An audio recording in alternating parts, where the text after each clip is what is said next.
When you're in a shop, they follow you around and judge you like you're going to steal. I used to get bullied a lot in my old school for being dark-skinned and my culture. People at school makes jokes about it, but sometimes the jokes are just way too inappropriate, where you don't really know what to say. You could have a good personality, you could have like riches, fames, but you'll still be called something bad or racist behind your back. Unfortunately, racism is something that a lot of First Nations people are familiar with, and it's been a part of Australia's history since colonisation.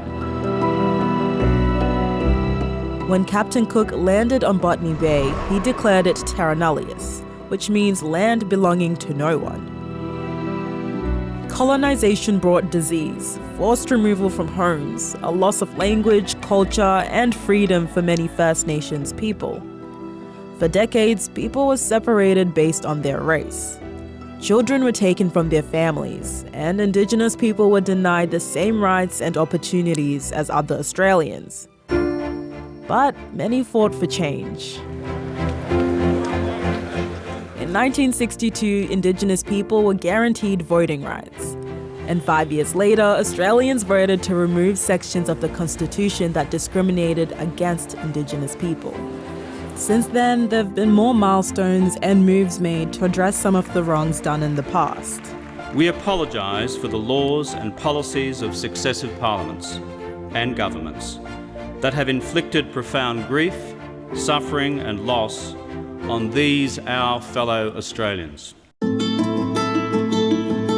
Racism is now against the law in Australia, but it still happens. And some say the recent voice to Parliament made things worse for First Nations people. A project called Call It Out has been letting people log their experiences of racism. And of the 453 people who made reports, 1 in 5 specifically mentioned The Voice. Since the referendum, it has increased exponentially, and I've heard that from our people all over the country. Katie says to move forward, all Australians need to come together to acknowledge the bad things that happened in the past and work towards a better future. Reconciliation Week, NAIDOC Week, Sorry Day, they all provide opportunities for our young people, our children, but also our communities to gain a bit more understanding about what's happened in this country. Don't be a bystander to racism. Call it out, hold them accountable to it, challenge their ideology and their thinking around that, and don't let your Aboriginal and Torres Strait Islander friends have to stand up for themselves.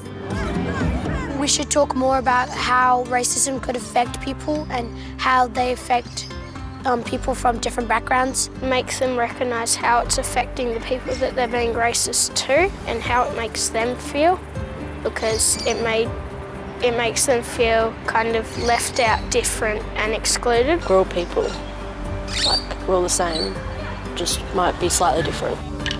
Aboriginal and Torres Strait Islander people are the oldest 2 living cultures on the planet. This is something that all Australians should actually be proud of. Why do we want to dumb that down, to numb it down, to stop it, to not recognise that? I'm Aboriginal and I'm very proud of my culture.